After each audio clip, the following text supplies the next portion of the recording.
শীতকালীন অর্থাৎ আগাম শীতকালীন যে সবজি, সেই সবজির সব ধরনের সবজি কিন্তু আসলে বাজারে উঠতে শুরু করেছে। আমি এই বাজারটি ঘুরে দেখেছি এবং এখানে যারা এই সবজিগুলো বিক্রি করেন, অর্থাৎ এই বিক্রেতারা কিন্তু আসলে একেবারেই প্রান্তিক, যারা নিজেরা চাষ করেন এই সবজিগুলো, তারা কিন্তু সরাসরি বাজারে এসে এই সবজিগুলো বিক্রি করছেন।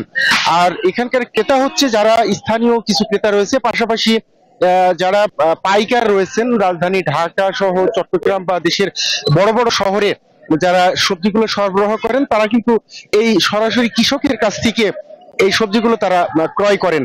ফলে এই কৃষকরা কিন্তু সবজির ন্যায্য মূল্য পাচ্ছেন।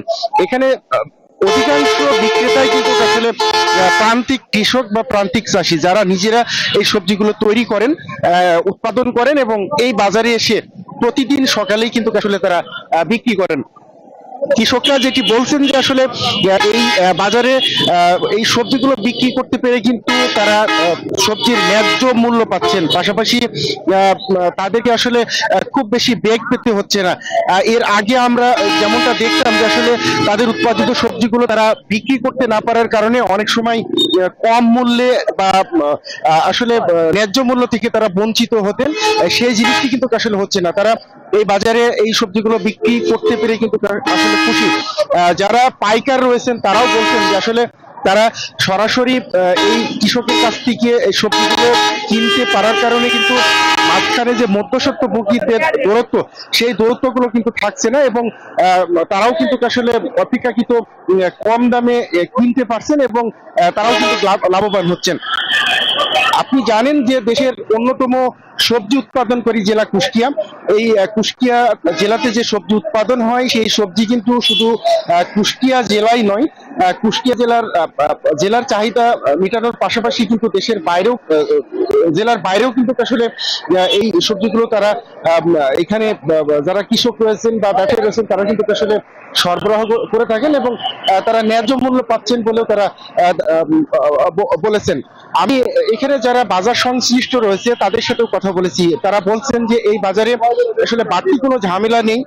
সরাসরি কৃষক তারা এসে কিন্তু আসলে এই সবজিগুলো বিক্রি করতে পারেন এবং বাড়তি কোনো ঝামেলা না থাকার কারণে আসলে তাদেরকেও খুব বেশি বেগ পেতে হয় না এবং সব মিলিয়ে কিন্তু আসলে এখানে যারা বিক্রেতা রয়েছেন বা ক্রেতা রয়েছেন বা পাইকার ব্যবসায়ী রয়েছেন, তারা কিন্তু আসলে উভয় পক্ষই লাভবান হচ্ছেন বলে তারা জানিয়েছেন। আমি শীতকালীন যে সবজিগুলো বাজারে আসছে, আমি যদি একটু বলি, ইতিমধ্যে কিন্তু আসলে মূলা, ফুলকপি, বাঁধাকপি, বরবটি সহ শীতকালীন সব ধরনের আসলে সবজি কিন্তু আসলে এই বাজারে বিক্রি হচ্ছে এবং এখানে যারা বিক্রেতা রয়েছেন বা ক্রেতা রয়েছেন তারা কিন্তু আসলে এই ক্রয় বিক্রয় করছেন এবং এই সবজিগুলো জেলার চাহিদা মিটিয়ে কিন্তু আসলে জেলার বাইরে রাজধানী ঢাকা সহ দেশের বিভিন্ন বড় বড় শহরে কিন্তু আসলে এই সবজিগুলা তারা নিয়ে যাচ্ছেন। তো এই ছিল কুষ্টিয়ার ভিত্তিপাড়া বাজার থেকে সবজির সরবরাহ বাজার দর নিয়ে সর্বশেষ। আচ্ছা, ধন্যবাদ আপনাকে। আমি আছি নীলফামারীর সদরের হচ্ছে দুবাছড়ি এই গ্রামে। এই গ্রামে হচ্ছে আপনাকে আপনাকে যদি বলে, তাহলে এই গ্রামটি হচ্ছে নিরাপদ সবজি গ্রাম নামে পরিচিত। তবে আগাম জাতের যে সবজি চাষ হয়, এটি এইখান থেকেই জেলার চাহিদা পূরণ, আবহাওয়া অনুকূলে থাকার কারণেই হচ্ছে যে কৃষক তারা ভালো দাম পেয়েছে এবং বেশ কয়েকদিন ধরেই হচ্ছে কপি বিক্রি করতেছে প্রান্তিক চাষিরা। সেখানে 70 থেকে 80 টাকা দরে প্রতি পিস বিক্রি হচ্ছে বলে আমরা জানতে পেরেছি। তবে এবার হচ্ছে সার এবং কীটনাশকের দাম বেশি হওয়ার কারণে কৃষকরা বলছে যদি কপির দাম সঠিকভাবে পায় তারা লাভবান হবেন বলে আমাদেরকে জানিয়েছেন। আমার সামনে কৃষক আছেন, আমরা জানতে চাবো যে আসলে আপনি তো 2 বিঘা জমিতে কপি চাষ করেছেন, কি রকম খরচ হয়েছে এবং কি রকম আশার মুখ দেখতেছেন? এবার সার, বীজ এবং শ্রমিকের দাম বেশি হতে আমার 2 বিঘা মাটিতে 80,000-এর উপরে খরচ হয়েছে। তো বর্তমানে 65 থেকে 70 টাকা কেজিতে বিক্রি করতেছি বাজারে। এরকম দাম থাকলে জৈব সার এবং কীটনাশক মোটামুটি ব্যবহার করছি। বাজারে এরকম দাম বিক্রি করলে আশা করা যায় আমি 2 লাখের উপরে বিক্রি করব।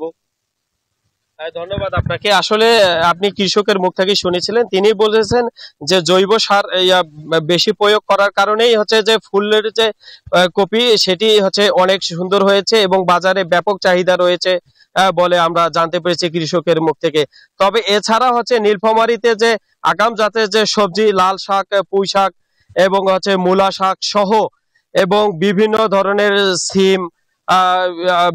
ধরনের সিম এবং অন্যান্য সবজিরা বাজারে সয়লাভ হয়েছে বলে আমরা দেখছি হচ্ছে গতকালকে বাজার ঘুরে। তবে বাজার যে আপনার হচ্ছে বাজার মনিটরিং এর যে যিনি আছেন তারা আমাদেরকে জানিয়েছেন যে আগাম জাতের যে সবজি বাজারে এসেছে সেটি মানে হচ্ছে একটু মূল্য বেশি থাকবে বলে আমাদেরকে জানিয়েছেন। এই ছিল নীলফামারীর লক্ষ্মীচাপ থেকে। আমি ফিরে যাচ্ছি স্টুডিওতে। বান্ডেল থাকলে প্রতি সেনমানিতে টাকা বাঁচবে। বিকাশ সেনমানি বান্ডিল কিনে জিতুন প্রতি লেনদেনে।